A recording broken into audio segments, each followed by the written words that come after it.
Cuento número 11. El huérfano y el árbol vivo.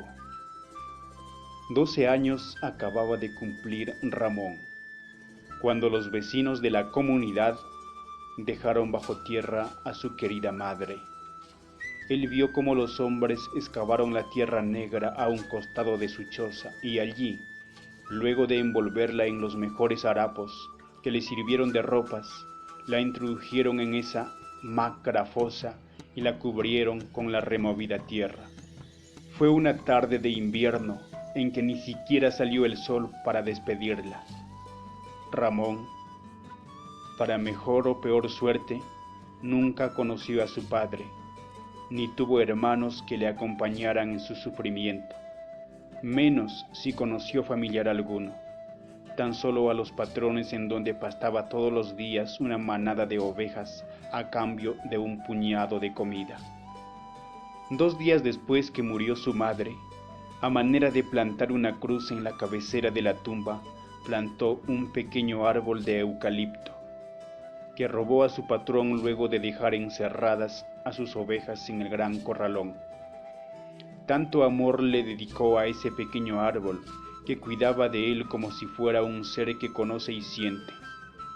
En los meses de verano lo regaba todos los días, antes y después de pastar las ovejas. Si le hubiera sido posible, lo hubiera regado con la misma sangre de su corazón. En el tiempo de invierno, abonaba a su planta como si de verdad estuviera dando de comer a su querida madre. Ramón sabía que cuando el árbol fuera grande, sus raíces llegarían a tocar el cuerpo de su madre, haciéndose a la idea de que esas raíces eran las propias manos de su querido hijo, que siempre la recordaba desde el mundo de los vivos, allá sobre la tierra. También sabía que, si alguna vez abandonaba su comunidad por cosas del destino, destruida la choza, se daría perfecta cuenta dónde dejó enterrada a su querida madre. Ni porque Ramón se convirtió en joven y el árbol maduró, dejó de regarlo y abonarlo. Parecía que vivían el uno para el otro en espera de algo. Dentro de todas las mujeres de la comarca, Rocío, la hija de su patrón, era la más hermosa, su cuerpo de una belleza escultural, adornada por su larga cabellera dorada que pendía de sus hombros cual hermosas cascadas. Le daban una figura de ángel, bajado del cielo para adornar el campo en que vivían patrón y peones. Parecía como que se quería salir de sus entrañas cuando por casualidad la veía pasar por su delante, orgullosa, sin voltear la vista a ningún peón. El muchacho sufría en silencio, saliendo con su manada. Ansioso esperaba que de un avión que sobrevolaba por los cielos, muy alto de la cima de los cerros donde pastaban las ovejas, cayera una maleta llena de dinero a sus pies. Con todo ese dineral, comprarse ropas, caballos y una hacienda. Luego pedir la mano de Rocío a su patrón y si no la aceptaba, la robaría para llevarla lejos de allí en donde nadie la saliara y molestara. A su amigo, el árbol, siempre le contaba los amores secretos que tenía con la hija de su patrón, y el árbol parecía como si estaba de acuerdo con él, ya que movía sus ramitas de un lado a otro, así como cuando una persona mueve la cabeza afirmativamente en vez de hablar. Los aviones siguieron pasando uno tras otro, mas nunca dejaron caer bulto alguno.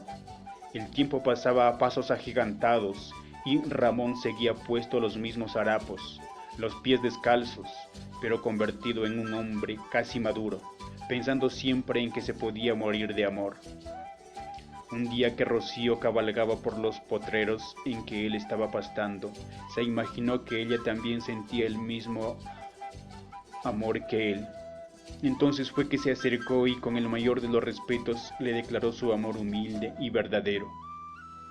Rocío se sintió ofendida por las palabras de ese andrajoso con olor a oveja. Llena de rabia, le propinó de azotes en el rostro, con las riendas del caballo. Luego, galopando lo más rápido que podía correr, el noble bruto fue a comunicar tal atrevimiento a su padre, mientras que Ramón supo recibir como si fueran dos caricias suaves por parte de su ángel dorado. Papá, el cholo ese que tienes de ovejero me ha ofendido, se siente enamorado de mi persona. ¿Qué clase de gente tienes, padre, en esta hacienda? El viejo se quedó parado. No podía pensar siquiera que el huérfano muchacho, que de mucho tiempo atrás venía sirviendo a la hacienda, se hubiera atrevido a tanto. Una gran cólera invadió su alma y corrió en busca de su carabina automática. En el mismo caballo de su hija salió dispuesto a darle muerte al atrevido. A unos metros de recorrido pensó un poco.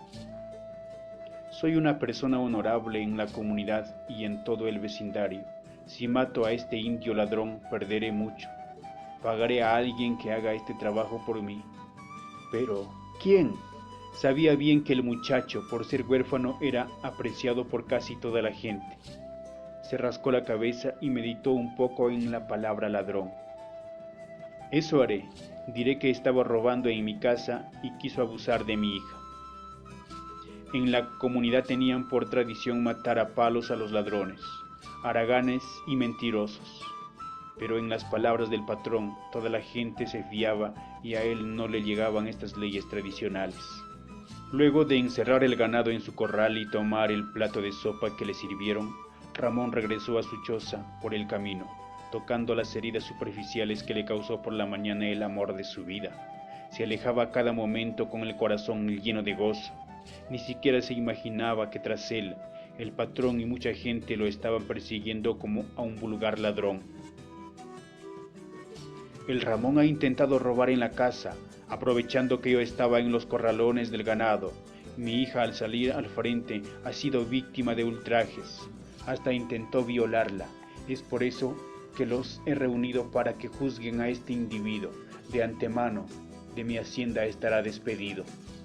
La gente se miraba unos a otros como esperando de que alguien dé una idea de cómo poder solucionar el asunto. Un gran silencio se dejó escuchar, que luego fue roto por un hombre casi anciano, que con su conciencia manchada al saber que él era el padre del muchacho y que supo guardar con gran celo y no revelar el secreto a nadie, ya que la madre de Ramón sirvió como empleada en su casa, dijo: a los ladrones y abusadores, como es de costumbre, se les mata. Mucho tiempo hace de esto, que no se juzga a nadie porque nadie ha delinquido.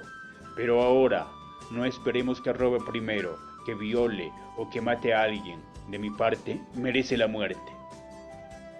Así se habla, dijo el hacendado.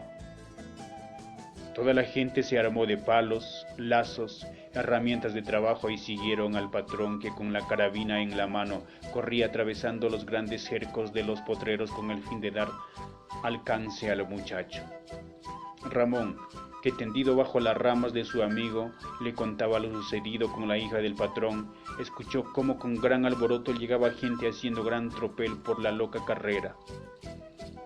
Cuando se incorporó para ver de cerca lo que ocurría, los hombres ya estaban allí parados junto a él, y uno empezó por darle un palo en las costillas, otro en los brazos, y así en todas partes del cuerpo.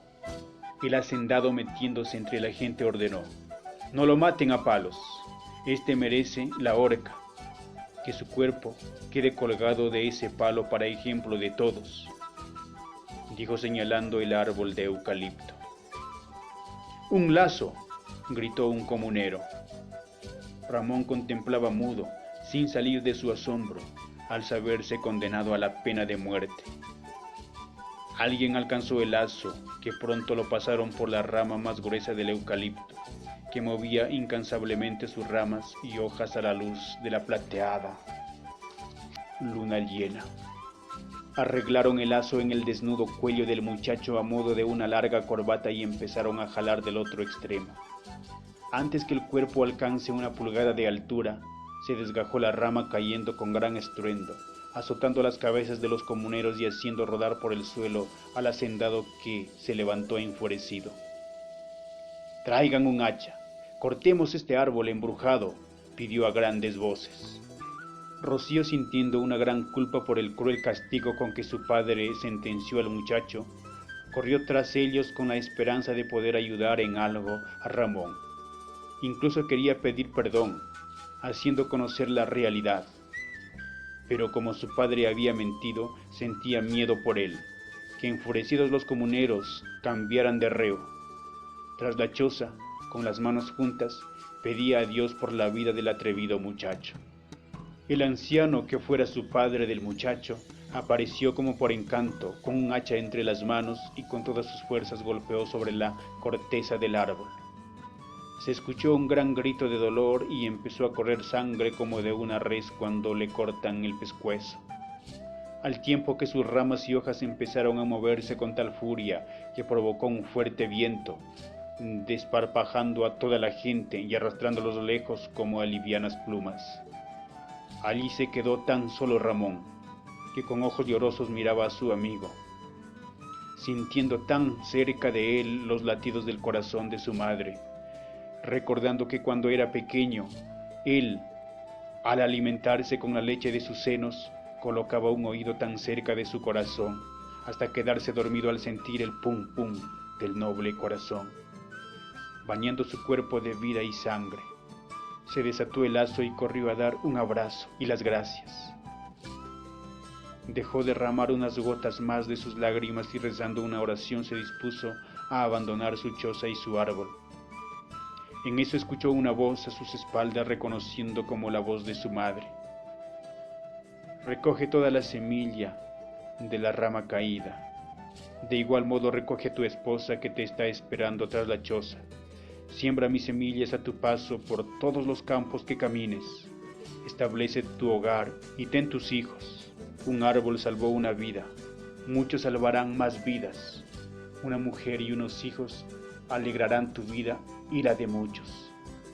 Sin voltear la cabeza caminó unos pasos hasta llegar tras la choza en donde encontró a Rocío, que con llanto en los ojos lo esperaba para pedir perdón y entregarle su amor, sin mirar las ropas ni sentir el olor de su cuerpo del hombre que trabajaba para alimentarse.